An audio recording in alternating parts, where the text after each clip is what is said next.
हुक्कामों के चेहरे पर उदासी के बादल छा गए। जो हुक्म देने वाले थे उनके चेहरे उतर गए। किस कारण उतर गए बच्चों? क्योंकि फाइलों से यह पता नहीं चला कि वह पत्थर कहाँ से मंगवाया गया था। हुक्कामों के चेहरे पर उदासी के बादल छा गए। एक खास कमेटी बनाई गई और उसके जिम्मे यह काम दे दिया गया कि जैसे भी हो यह काम होना ही है और इस नाक का दारोमदार आप पर है। दारोमदार जिम्मेदारी। तो उस कमेटी को कहा गया कि इस नाक की जिम्मेदारी आप पर है, इस मूर्ति पर नाक लगनी ही चाहिए। आखिर मूर्तिकार को फिर बुलाया गया। अब उस मूर्तिकार को फिर से बुला लिया गया। उसने मसला हल कर दिया। उसने समस्या का समाधान निकाल दिया। वह बोला, क्या कहा उसने कि पत्थर की किस्म का ठीक पता नहीं चला तो परेशान मत होइए। क्या कहा कि अगर पत्थर की किस्म का ठीक से पता नहीं चला है तो इससे आपको परेशान नहीं होना है। क्यों नहीं होना है? कि मूर्तिकार ने कहा कि मैं हिंदुस्तान के हर पहाड़ पर जाऊंगा और ऐसा ही पत्थर खोज कर लाऊंगा। तो जैसे बच्चों मैंने आपको पाठ के सारांश के अंतर्गत बताया कि मूर्तिकार ने कहा था कि मैं हर पहाड़ पर, हिंदुस्तान के हर पहाड़ पर जाऊंगा और वहां से पत्थर खोज कर लाऊंगा। कमेटी के सदस्यों की जान में जान आ गई। सभापति ने चलते चलते गर्व से कहा, ऐसी क्या चीज़ है जो हिंदुस्तान में नहीं मिलती। अब उसने क्या कहा जाते जाते कि ऐसी क्या चीज़ है जो हिंदुस्तान में मिलती नहीं। हर चीज़ इस देश के गर्भ में, इस देश के वाम में छिपी हुई है। ज़रूरत खोज करने की है, अर्थात यह पत्थर भी हमारे देश में मिल जाएगा। खोज करने के लिए मेहनत करनी होगी, इस मेहनत का फल हमें मिलेगा। आने वाला ज़माना खुशहाल होगा।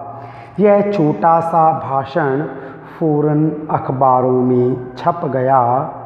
मूर्तिकार हिंदुस्तान के पहाड़ी प्रदेशों और पत्थरों की खानों के दौरे पर निकल पड़ा। तो बच्चों जो मूर्तिकार था, जैसा उसने कहा था वह उस काम के लिए निकल पड़ा। कुछ दिन बाद वह हताश लौटा, निराश लौटा।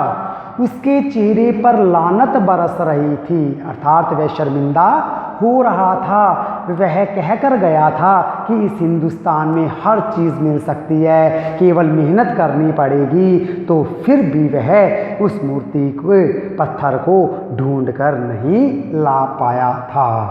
उसके चेहरे पर लानत बरस रही थी। उसने सिर लटकाकर खबर दी कि हिंदुस्तान का चप्पा चप्पा खोज डाला पर इस किस्म का पत्थर कहीं भी नहीं मिला। तो क्या कहा बच्चों उसने कि मैंने चप्पा चप्पा खोज निकाला है, मैं चप्पे चप्पे पर गया था, हिंदुस्तान में हर जगह पर गया था, लेकिन मुझे इस प्रकार का पत्थर कहीं भी नहीं मिला।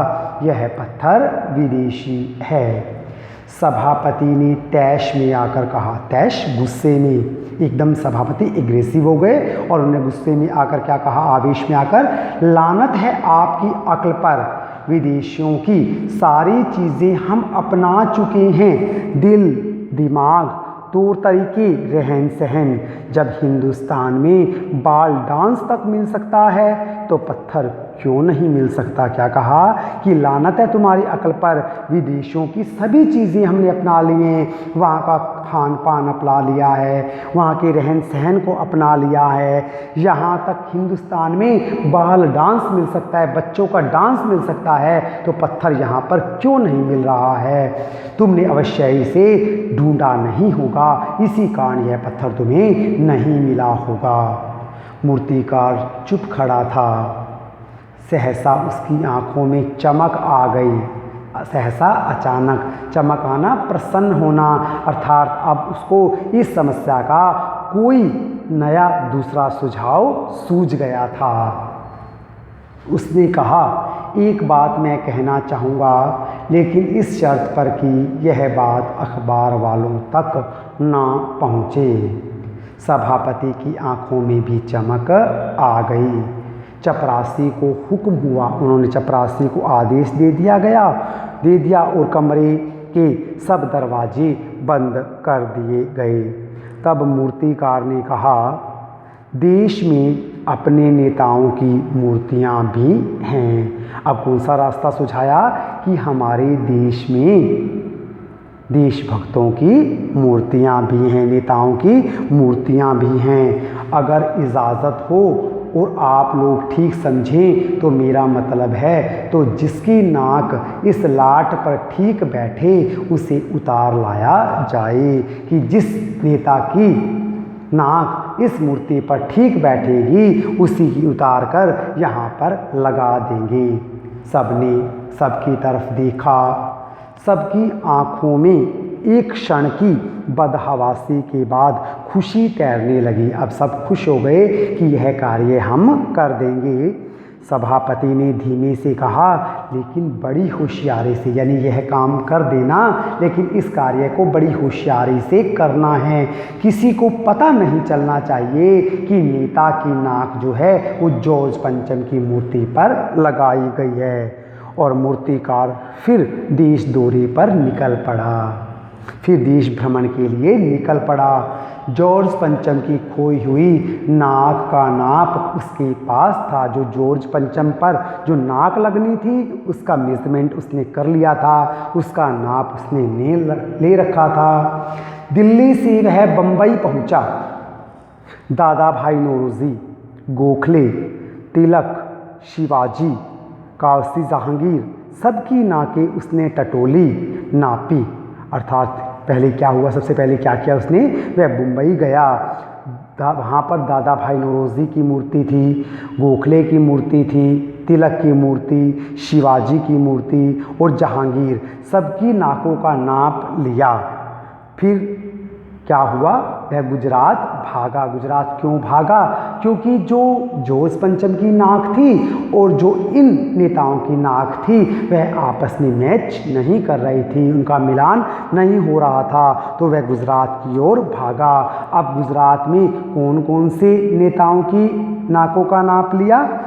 गांधी जी, सरदार पटेल, विट्ठल भाई पटेल, महादेव देसाई की मूर्तियों को परखा और बंगाल की ओर चला।